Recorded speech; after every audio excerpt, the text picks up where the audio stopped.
to the live streaming for today. All right, this is today 17th of August 2026. It's another beautiful day that we all are expected to learn new things. So it's a goal that we must achieve, getting the knowledge every day.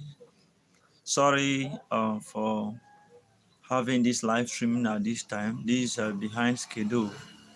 We're expected to start by 10 a.m. but unfortunately we are starting at this time. But that not withstanding, we can still do something, can still learn something today. All right, so this is Healthy Living Global, as you all know, and I am Health Educator Mike, the health educator of this live streaming channel. All right, so I remain committed, always ready to assist you guys when it comes to your health needs. That is my goal, that's my objective, that's what I stand for, that is my life. So it's something that I've decided to do. All right, it was not as a result of any persuasion or any compelling. So it's a decision. So if you want to reach out to me personally, you can reach me 07088611262 for any consultation, anything at all you want to know. All right, if you cannot put what you want, maybe your question or something on the comment section, you can still ask the question and I will attend to you. I'll be glad to attend to you. That is my work.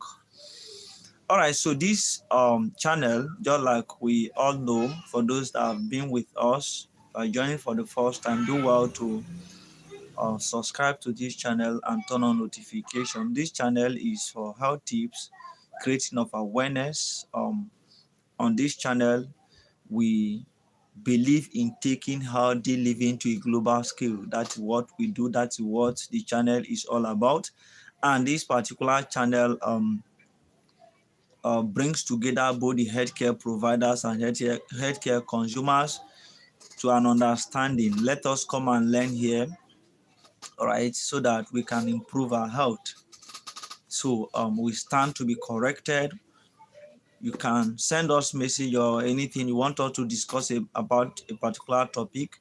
We are going to discuss. As a matter of fact, some time ago, some of our viewers here, subscribers here, made suggestion that we should discuss about thyroid. All right, we discussed that. Someone said, okay, let's discuss about infertility in women. All right, female infertility. We discussed that, right? And I think everything was well explained. If you participated um, in the live streaming on that day, we discussed about female infertility. I tell you, you should be able to have the main overview of anything infertility, female infertility. We discussed even that of male infertility. All right, so before you open your mouth and say, this person is not fertile, there are many things behind it. All right, instead of believing in village people or having one might or which is not verified, it's better you learn, listen to our live streaming, you listen to the explanations, all right, that we give. All right, like someone, you're having a polycystic ovarian syndrome. All right, it's very obvious. We are seeing it with your excessive facial hair and other characteristics, looking like a male and so on. The hormones in the system have been checked and they discover you are having a high level of androgen, and someone will stay somewhere and say it's village people, or somebody is having a hyperprolactinemia, all right, or maybe problem with a thyroid, all right, that have led to the infertility. You stay there and say it's village people. Of course, we need to learn, all right. when we review all these live streaming videos, we are going to see that there is a lot of information we packaged and presented on that live stream. We are not giving up. We keep streaming. It's now your own duty.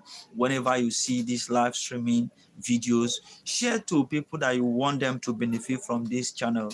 So this channel is always ready to assist everyone when it comes to their health. That is what we do here. So let us not believe in unnecessary might, right? Believe in verified. Um, Anything health is all about evidence-based practice. We don't believe in assumption. If you say this is how this thing works, give us the reason. We need a proof that what we do, all right, in health. So someone can wake up tomorrow and tell us this one works in this way, and we need a proof, right? So now today we're going to discuss something very common, though is something that all of us needs the information, right? We need this information, right? Understanding common NSAIDs. Understanding what? Common NSAIDs. What is NSAIDs? Non-steroidal anti-inflammatory drugs, right? So how we should understand, we need to understand how it works, right? The mechanism of action, the different types of NSAIDs, the effects, all right, and even effect to some organs and in the body.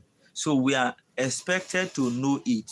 Reason being that is a daily routine, all right? Is NSAIDs, they are what we call OTC, over-the-counter medication. Someone who can just go to a patent medicine premises or pharmaceutical premises, you say, give me ibuprofen, right?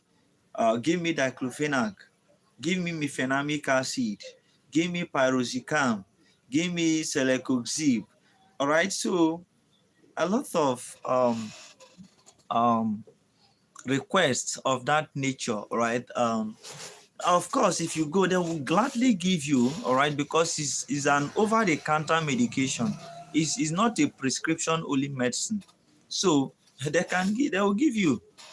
But there is effects of all this medicine that we're expected to know, which is the reason we're making this live streaming video, all right, on this understanding what your common NSAIDs, the common NSAIDs that you take on daily basis. If I tell you that some of these NSAIDs can kill, you may not agree to it. Some might even decide to argue it, which the argument, you are still correct if you want to argue it, but it's not that if you start taking it in 1 week, it will kill. No, long-term effect, right? If you have taken it for a very long period of time and you discover that it leads to destruction of the kidney, all right, it damages the kidney, that can make you to go on dialysis, all right, lead to kidney failure, that can make you to go on dialysis. From there you die away. What caused the death? Is it not the non-steroidal anti-inflammatory drugs? So that is it. So if I tell you it can kill, it can kill, all right, believe me, and I will give you the reasons. So non-steroidal anti-inflammatory drug, which is NSAIDs, which we have mentioned some of them. They are very good, very active, all right. And ibuprofen, diclofenac, mefenamic acid, pyroxicam, they are very, very okay. They are good when it comes to handling of pains, right? They handle pains a lot.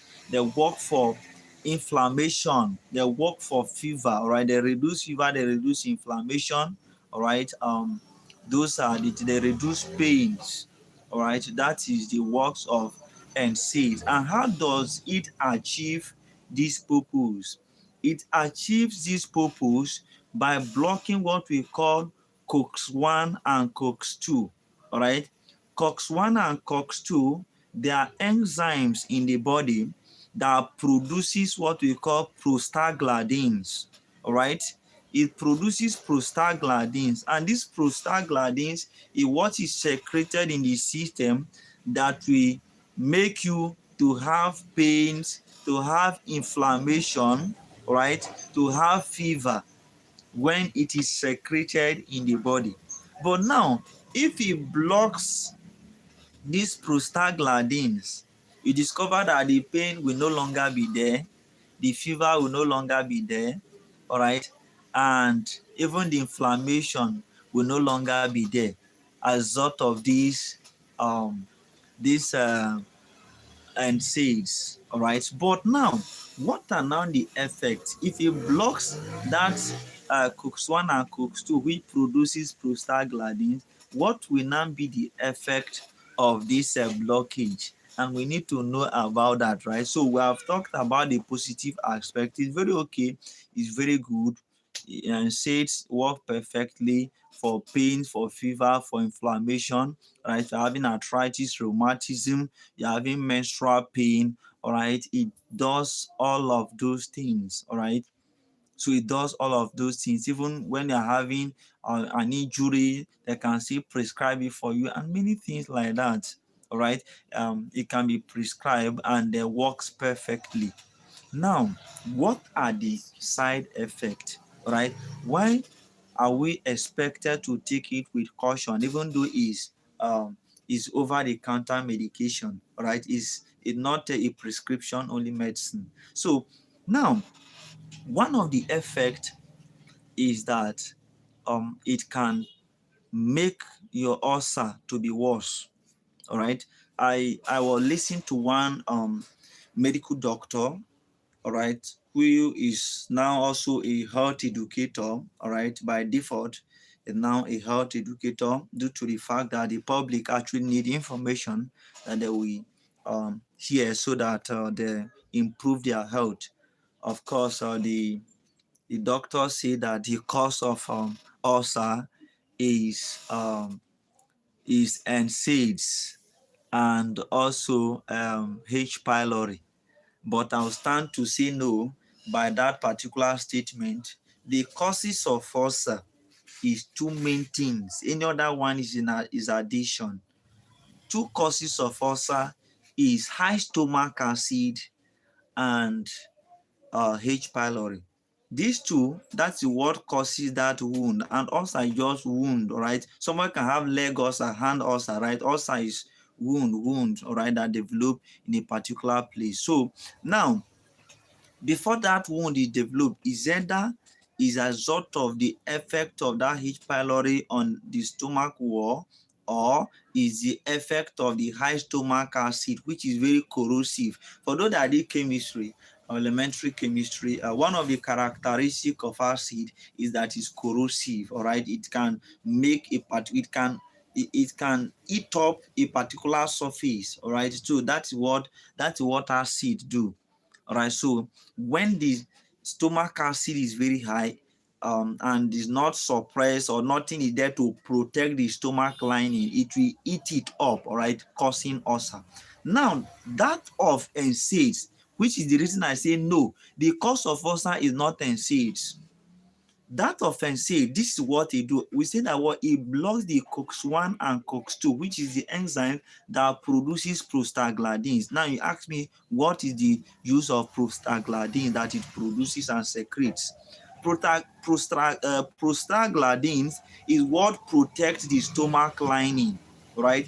It helps what in arranging mucus in the stomach lining, protecting the stomach wall from high stomach acid. So when you block the secretion of the prostaglandins, that stomach will be open for what? It will be prone to high stomach acid destruction, all right, or ulcer formation. So as you can see, when ibuprofen or any of these NSAIDs will become a problem is when it can cause ulcer is when it blocks that particular COX-1 and COX-2, and what causes itself is the stomach acid, not really the pain relievers. All right, but I think the reason of making such statement by the medical doctor, I believe he should know what he is saying. It's just for our own understanding, just taking everyone as a layman, no, to explain it in detail, but at least let us understand it better. That is the essence of all this live streaming. Now, I said that what this particular NSAIDs can trigger up ulcer or make ulcer to be worse, right? Though it may not cause ulcer, but it can make ulcer to be worse or trigger up ulcer, right? By reducing this prostaglandin secretion. Of course, prostaglandins is what protect the stomach lining, all right? So that is number one of the side effect. Another thing is that these NSAIDs can destroy the kidney. Yeah, it can destroy the kidney in the sense that if this prostaglandins is not secreted, what prostaglandin does in the kidney is that it helps in opening up the blood vessels of the kidney. All right, when it opens it up, it can allow the circulation of blood. All right, free circulation of blood in the kidney. When there is no secretion of these prostaglandins because of the blockage of NSAIDs, all right, it will make the kidney to have lesser supply of blood, making it not to function properly, all right. It is a problem. If it happens over time, it can lead to kidney failure. Now, another thing is that what, by taking these NSAIDs, it makes the kidney to retain a lot of salt, all right, a lot of salt in the kidney instead of excreting it as expected. It will make it to retain salt in the kidney. And of course, for those that did one or two things on, I think, yeah, it should be chemistry, I think somehow biology, we know what osmosis is. We say it's the movement of solvent from the lower concentration of solute or salt to the region of high concentration of salt. Now, anywhere that salt exists, it draws water to itself. Now, if there is retention of salt in the kidney, it will bring about drawing of what, it will draw water to the kidney area, all right. It will draw water to the kidney, and when it draws water to the kidney, it will lead to edema or swelling of the kidney area. And once it swell up the kidney area, it will compress the blood vessel the more, all right. It will compress the blood vessel, leading to um, inadequate supply of blood to the kidney. So that is it. So when we say that is not recommended for someone that is having kidney problem or kidney disease, you should be able to understand better. You can go for alternative like paracetamol. I'm going to tell you how you are also supposed to be very careful with paracetamol. Now, I think we have been able to establish this, that it destroys the kidney. It destroys the kidney, so making it the kidney not to function properly. If you take it over time, like people that are taking it on daily basis, please get me ibuprofen, some of all this, and diclofenac. Some things need to actually be a bit practical. The other Brustan N also. This is ibuprofen. Can even get me really extra. All right, this ibuprofen. This is ibuprofen. All right, Brustan M plus. So these are common ones that you take. You take these on daily basis. All right, you are done with your activity. Osteocrease. Can give me osteocrease.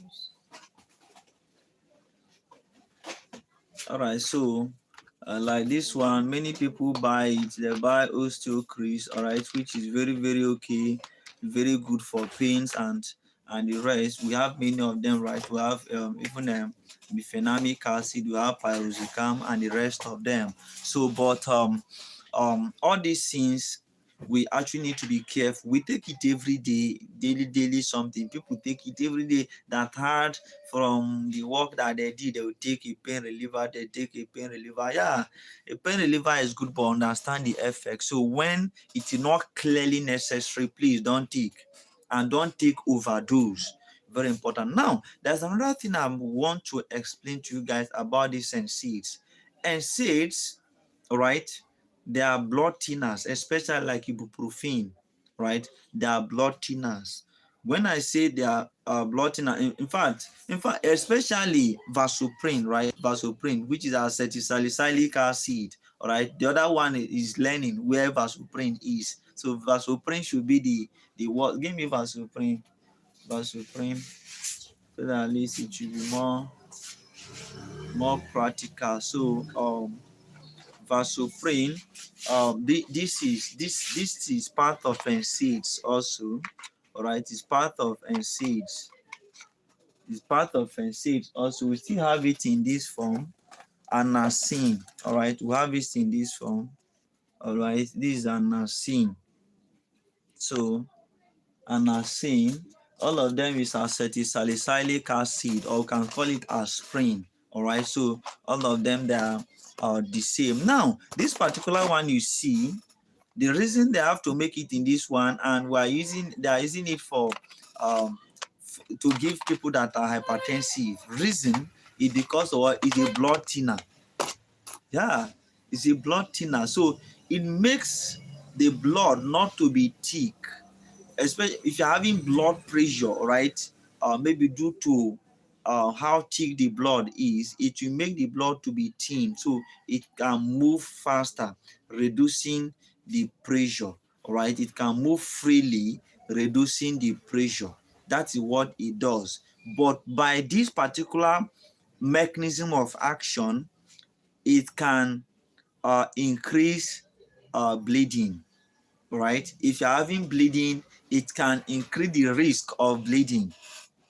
You see, it have an advantage and it have a disadvantage. So it have an advantage in the sense that it thins the blood, reducing the blood pressure, right, or congestion of the blood, or so making the blood to move more freely, but still it supports what? Bleeding, right? Because the body will if easily move away out of the body. If you have a minor cut, you see that there will be a very serious bleeding. In fact, when they are doing any cesarean section, this one doesn't come anywhere close, right? They use any other medicine that will be okay in that form, like all this anesthesia and so on. So that's what happened. So ibuprofen and other NSAIDs, they are very okay, they are good, but they have a serious side effect that everyone is expected to know. And when you know all these effects, you can be able to take your decisions, make better decision while taking this NSAIDs and the co. All right. So now, what about that of liver? All right. So research have shown that it doesn't maybe actually lead to any bad effects on the liver, right? There are no much bad effects on the liver unless you are taking it in combination with paracetamol. So that's what I said. I'm going to explain to you what paracetamol is capable of doing, all right? Even though it's safe to use as alternative to this NSAIDs if you're having ulcer, like peptic ulcer, right? Now, if you use it in combination with paracetamol, this NSAID with paracetamol, is that paracetamol contained in it that is going to lead to a side effect or lead to damage of the liver if you are taking it over time? As a matter of fact, the recommended dosage of paracetamol in a day, in 24 hours, for a full-grown adult is expected to be 4 gram maximum, 3 to 4 gram, at least 4 gram maximum. But you discover that some people are taking up to 10 gram, 20 gram. What do we mean by that? Each tablet of paracetamol, most of the one you see like paracetamol, MB, paracetamol, Panadol, and so on, have 500 milligram per tab. So expected to take 2 at a time Two, morning, afternoon, and night, or every 6 hours, which is morning, afternoon, night is every 8 hours. So you can take it every 6 hours, which is what, 4 times in a day. All right. If you check it, it will be total of 4 grams maximum. But some people open it, take 5 at a time. You want to, so what do you actually want to achieve? All right. When you are doing that, I've made this video and I keep saying it whenever I have the opportunity to. All right. I said that what it reduces the glutathione, and glutathione, it what helps what in protecting your liver from damage. All right. So it helps what in reducing a glutathione level. All right. Glutathione is what the liver utilizes to detoxify a lot of things we consume, a lot of toxic substances that come into the body. All right, which is the reason we say the liver is a detoxifier. It's very strong organ that helps what in this detoxifying many things that we are taking. So now, if you are taking this paracetamol in excess, it will lead to depletion of this glutathione, right? Forming what we call N-acetyl P-benzylquinone imine, right? That is a toxic effect or compound that is going to be formed when you are taking this paracetamol in excess. So now, it doesn't, NSAIDs doesn't actually destroy the liver, but using it in combination with that with paracetamol is what destroys your liver. So please take note of that. Now, what are we expected to do after watching this live streaming video? We're expected to be very careful in taking NSAIDs, non-steroidal anti-inflammatory drugs. Be very careful. Take it whenever it is clearly necessary, right? Whenever it is clearly necessary, you can use it, all right? But if it's not too necessary, just remember that what it is having a side effect. And if you have kidney problems, please do not use NSAIDs. Your doctor can prescribe alternative medicine for you so that you know what you are expected to do. All right. In fact, above all, you need to just seek medical help if you are having a particular pain that is very severe.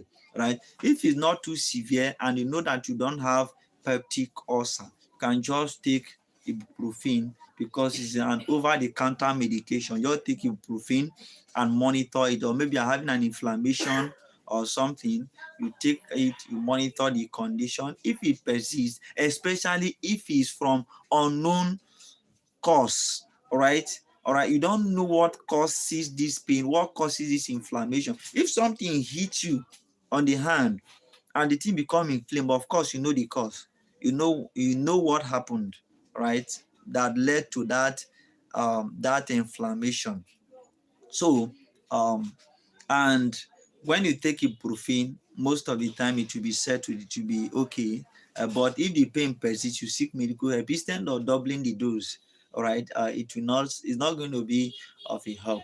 So I believe we have done justice to ibuprofen as to NSAIDs in general and the mechanism of action, how they work, and the things we're expected to know about these non-steroidal anti-inflammatory drugs. All right, so they are very good medicine. They work well for pain, fever, and inflammation. Work for menstrual pain. They work for toothache. All right, toothache can be very dangerous pain. All right, that you cannot imagine. All right, toothache is a very strong pain, but it settles the pain of toothache. Though, if there is any worm there or bacteria infestation on that particular teeth, maybe in the gum or something, that underlying cause will still be treated. Don't expect NSAIDs to remove the worm or remove the bacteria, all right, on that place. So you need to actually do the needful by seeking medical help so that you'll be attended to. All right, we always stay committed and we are ready. Wait for me, I'm coming. So we're always committed to see that we we do the needful thing, right? I encourage you guys to do the needful, right? Whenever you want to take any medicine, just do the needful. I think we have understood what this our NSAIDs is all about, right? We have understood what it is all about. And if you have any further question, you can put it on the comment section. All right, write your question in the comment section. I'm going to attend to it once I see the notification. And if you did not share this live streaming video, you have committed what we call mortal sin, because people need to get this information. A lot of people are misunderstanding it. A lot of people are not getting things right. So we're expected to put them right, which is the reason why I'm making this video. So just like I mentioned from the beginning, I say this NSAIDs can kill, but it will take a long period of time. When it damages the liver, it can kill. And there's something of which I didn't explain here. Please take note. This particular NSAID also increases the risk of heart attack and stroke. All right, because over the time it can still a kind of lead to what all this bleeding in the system. Of course, we say that what it increases the chance of bleeding. And the stroke, what causes stroke, that's what we call hemorrhagic stroke, as lot of hemorrhage in the brain region. Right, we have a ischemic stroke and hemorrhagic stroke. So there is still some of them that can make BP to be worse, because sometimes we begin to it will try to be balancing both the blood thinning activity and also blood thinning activity, and also even circulation activity. When you begin to handle all those things, sometimes it can lead to this heart attack that someone may experience at any point in time. So ibuprofen and other NSAIDs also is not good for anybody that having heart disease. All right, you're having a heart disease, it is not too recommended for you. You need to seek medical help. Let your healthcare provider or your doctor tell you what to expected to do. All right, don't do a blind treatment, especially if the case is persisting. Please share this video so that people will get this video and work with what we have said in this video. So it's a very vital information, because it's a daily medicine. People take it on daily basis. They need to know what it is all about, right? What it is all about. It's not all about taking and not knowing the effect. People may not be having ulcer initially. With this particular NSAID, they at the end they will start having ulcer, right? And they don't know how it is how is it's formed or something, all right? Not knowing that what is because it blocks the COX-1 and COX-2, which are enzymes that produces prostaglandins and even secrete it. So, and when the body or the stomach wall is short of these prostaglandins, which produces mucus in the stomach wall, all right, they discovered that the stomach will be exposed to high stomach acid, leading to ulcer. So do well to join us, guys. And if you have any question, you put it on the comment section. We are going to attend to it. But please, if you